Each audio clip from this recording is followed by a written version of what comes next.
ये कान खोल कर सुन लो, अभी आरएसएस के संचालक जनाब डॉक्टर मोहन भागवत साहब ने कहा हम 15-20 सालों में भारत को अखंड भारत बनाएंगे। मोहन भागवत जी, आप अकेले नहीं, हम भी बनाएंगे। बोलिए पाकिस्तान को भारत में कब शामिल करना है? बोलिए बांग्लादेश, श्रीलंका, मालदीव, पहाड़ के ऊपर भूटान, ये लेफ्ट साइड में नेपाल, अफगानिस्तान को भारत में कब शामिल करना है? हम तो चाहते हैं कि लाहौर और कराची भारत का हिस्सा बन जाए ताकि कोलकाता से ऑटो लेकर रांची जा सके। कराची परिष्कार और साफ लफ्जों में पूछना चाहता हूं, हिंदू राष्ट्र का मतलब क्या है आपको बताना चाहिए। क्या हिंदू राष्ट्र वही है जो धर्म संसद में खड़ा होकर गेरुआ वस्त्र पहनकर आतंकवाद कहता है कि 15 से 20 लाख मुसलमानों को मार दो? क्या हिंदू राष्ट्र वही है कि लखनऊ का एक योगाधारी बाबा कहता है मुसलमानों के घरों में उनकी औरतों की इज्जत लूट दो? मैं उत्तर प्रदेश के सरकार का शुक्रिया अदा करता हूं कि योगी सरकार ने उस पाखंडी को गिरफ्तार किया। आपने बहुत अच्छा काम किया है, बहुत अच्छा काम किया है। लेकिन अगर आप राम राज बनाना चाहते हैं तो 15-20 साल क्यों? आइए हमारे साथ हाथ मिलाइए, 15-20 घंटे में भारत को राम राज बना देंगे। राम राज का मतलब क्या हुआ? जहां एक कुत्ता भी भूखा न सोए, जहां किसी पर अत्याचार न हो, जहां किसी पर जुल्म न हो, जहां किसी की मॉब लिंचिंग न हो। राम राज का मतलब क्या है? जहां मिलावट न हो, जहां दवाओं के नाम पर नकली दवा न दी जाए। राम राज क्या है? आप मुसलमानों को देखना चाहते हैं इस कोरोना वायरस में जहां लाखों हिंदुओं के चिता को उसके बच्चे हाथ नहीं लगा रहे थे, मुसलमानों ने उसका क्रियाक्रम किया है। ये देश कल भी हमारा था, ये देश आज भी हमारा है। कुछ लोग मरने के बाद दरिया के पानी में बह जाते हैं, हम मरकर भी कब्र में लेटकर भारत की रक्षा करते हैं।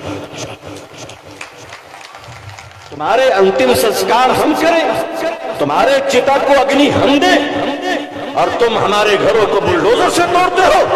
भारत संविधान से चलेगा, बुलडोजर से नहीं चलेगा। दिलों में अब कोल की इज्जत नहीं है। अरे हमसे पूछो, बाबरी मस्जिद तुमने छीन लिया, हमने सीने पे पत्थर रखकर कोर्ट के फैसले का सम्मान किया है। हम कोर्ट के फैसले मानते हैं तो मस्जिद को भी दे देते हैं, बर्दाश्त कर लेते हैं। आप बुलडोजर चलाते हो तो ऑनरेबल सुप्रीम कोर्ट के ऑर्डर की भी इज्जत नहीं करते। ये देश कहां जा रहा है? आज लीटर 200 रुपए भी हो जाए, कहते हैं मुसलमानों की दुश्मनी में कबूल कर लेंगे। आज अजान पर बात आ गई। मैंने देखा एक न्यूज चैनल की बेचारी हमारी बहन हल्दीराम में जाकर कह रही कि तुम्हारे पैकेट में उर्दू क्यों लिखा हुआ है। अच्छा, तो मेरी बहन हल्दीराम की पैकेट में उर्दू लिखने से तुमको बहुत तकलीफ है, तो तुम्हारी कंपनी जो तुमको सैलरी देती है 2000 का नोट, उसमें भी तो उर्दू लिखा हुआ है। अरे भाई है कि नहीं है? अरे नोट में भी तो, नोट को भी छोड़ दो। आज इनको अजान से तकलीफ है, कहते हैं अजान क्यों हो रही है? अजान आज पहली बार हो रही है। अरे अजान है तो भारत जिंदा है, भारत जिंदा है। और अजान से तकलीफ है तो आज भारत के कई करोड़ हमारे हिंदू भाई अरब के देश में रहते हैं, सुबह से शाम तक अजान सुनते हैं, उनको कोई तकलीफ नहीं होती है। वो अजान सुनते कि नहीं सुनते? वो अजान सुनते, मगर रियाल मिले तो अजान कबूल है, दिनार मिले तो अजान कबूल है, दिरहम मिले तो अजान कबूल है। भारत आते ही पता नहीं कान में अजान से तकलीफ क्यों होने लगती है। भाई हम तो कहते हैं कि अजान देने से शैतान भागता है ना? हम अजान देंगे, जिसको भागना है भागो। आपका हिंदू राष्ट्र बाबा साहब अंबेडकर के संविधान को नहीं मानता, अगर आपका हिंदू राष्ट्र भारत के वंचित बहुजन समाज, दलित समाज को अगर स्वीकार नहीं करता है, उन्हें सम्मान नहीं देता है, तो भारत का मुसलमान भी ऐसे हिंदू राष्ट्र को स्वीकार नहीं करता है। हम अपने धर्म की भी रक्षा करेंगे और इस देश की भी रक्षा करेंगे और देश के हिंदू भाइयों से प्यार करते हैं, करते रहेंगे। ये कान खोल कर सुन लो, अभी आरएसएस के संचालक जनाब डॉक्टर मोहन भागवत साहब ने कहा हम 15-20 सालों में भारत को अखंड भारत बनाएंगे। मोहन भागवत जी आप अकेले नहीं, हम भी बनाएंगे। बोलिए पाकिस्तान को भारत में कब शामिल करना है?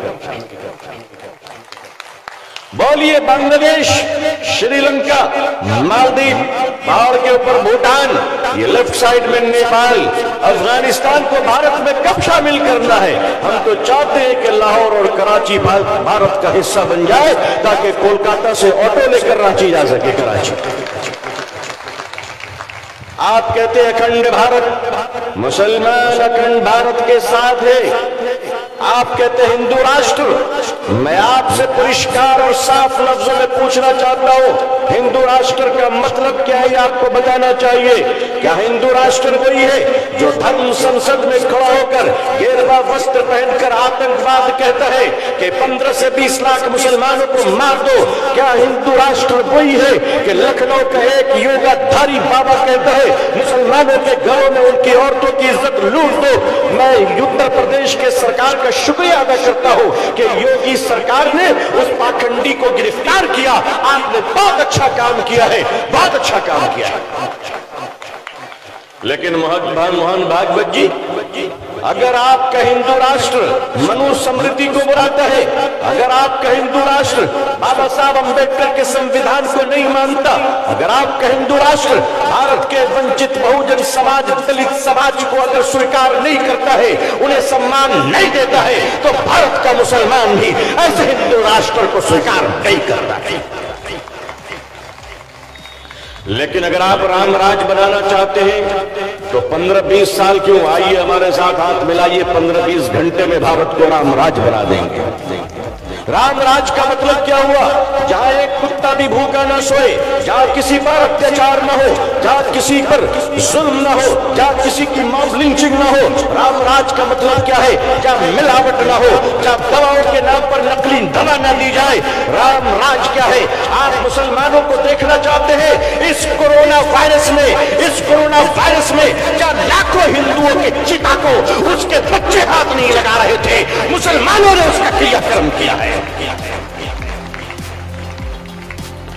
तुम्हारा अंतिम संस्कार हम करें,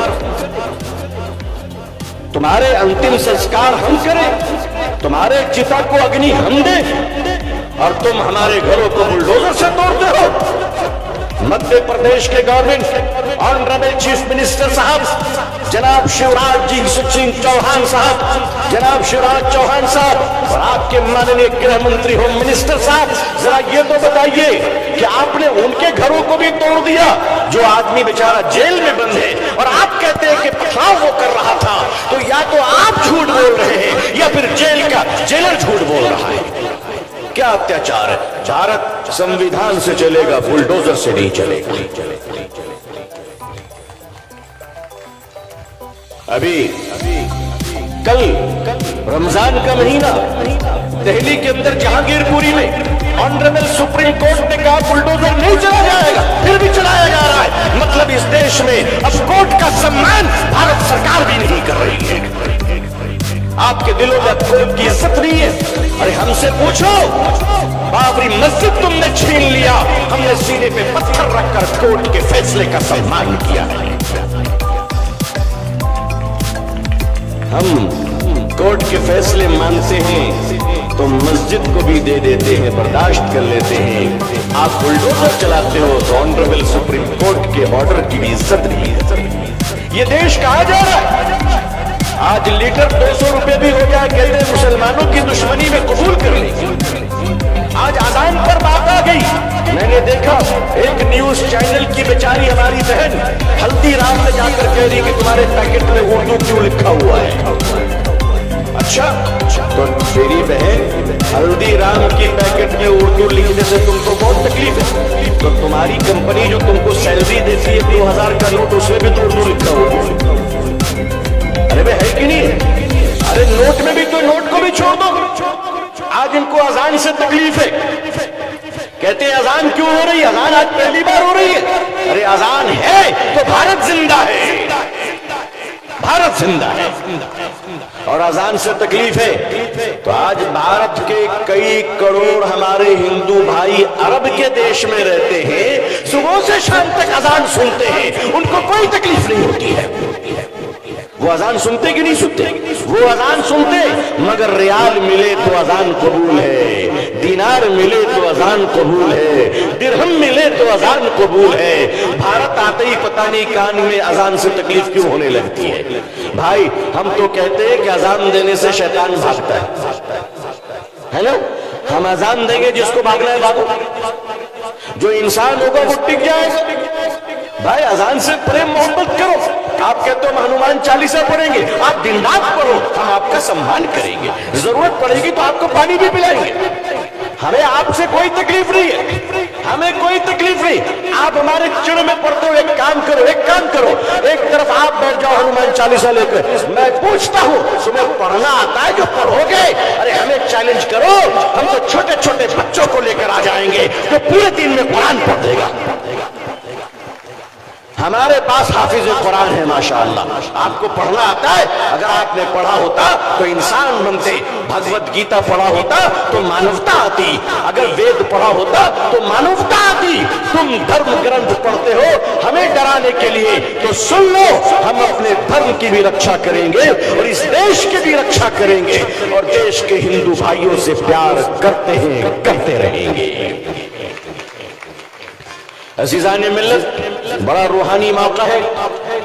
अल्लाह के दरबार में आप सब बैठे हैं, अल्लाह से दुआ कीजिए कि अल्लाह हमारे देश की रक्षा करे, भारत में अमन और शांति अता फरमाए।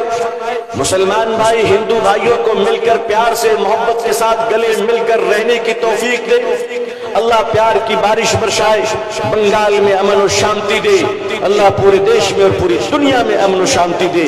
मैं बेहद शुक्रगुजार हूँ भाई जनाब सैयद रूहुल अमीन साहब दामत बरकातहुम का, कि उन्होंने मुझे मदऊ किया, इस लायक समझा। अल्लाह आपको जज़ाए खैर दे, अल्लाह पूरी दुनिया में हम सबको इस्लाम की इज्जत देखना नसीब फरमाए। अल्लाह अक़वाम आलम और अहले हिंदुस्तान के दिलों में इस्लाम के लिए और मुसलमानों के लिए जज्बे मोहब्बत व एहतराम पैदा फरमाए। अल्लाह इस भारत में अमन और शांति दे, पूरी दुनिया में अमन और शांति दे। भारत जिंदाबाद, बंगाल जिंदाबाद, इस्लाम जिंदाबाद, मुसलमान जिंदाबाद। जज़ाकुमुल्लाह। आखिर दावाना अल्हम्दुलिल्लाहि रब्बिल आलमीन, वस्सलामु अलैकुम व रहमतुल्लाहि व बरकातुहू।